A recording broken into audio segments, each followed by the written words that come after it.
Il y a vraiment des gens sur cette terre qui pensent que le dauphin est l'animal le plus mignon de l'océan alors que les belugas existent. J'ai l'habitude de vous montrer les comportements un peu dérangeants de certains animaux, mais là on va faire tout l'inverse parce que les belugas sont trop purs. Déjà, regardez-moi cette tête, genre ils sont naturellement joyeux, c'est trop mignon. Entre nous les gars, va falloir qu'on assume, on fait partie des espèces qui ont les nouveau-nés les plus moches. Désolé pour le frérot qui va se reconnaître, mais c'est réel. Les belugas font partie de la famille des Monodontidae, comme les narvals, et je vais pas vous faire patienter plus que ça, on va directement parler de leur big front. C'est ce qu'on appelle le melon chez les belugas, et oui, malgré ce que beaucoup peuvent penser, cette partie de leur corps est totalement molle. Pour que vous compreniez ce à quoi ça sert, je vais faire simple. À l'intérieur, il y a comme un mélange de graisse assez spécial qu'on appelle des lipides, et ils s'en servent un peu comme d'une enceinte JBL pour pouvoir mieux entendre, mais aussi pour amplifier ou diriger les sons et les ondes qu'ils produisent, pour communiquer entre eux ou pendant la chasse pour repérer leur proie. Grâce à ça, ils arrivent à faire des vocalises tellement variées et mélodieuses qu'ils ont été surnommés les canaris des mers, et ça fait partie des trucs qui les rendent trop mignons.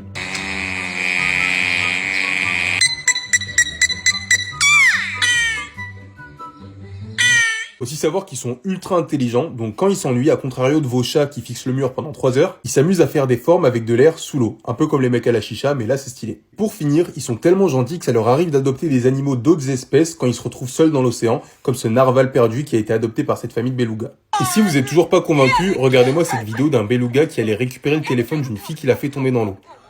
Si ça c'est pas mignon, sérieux les gars.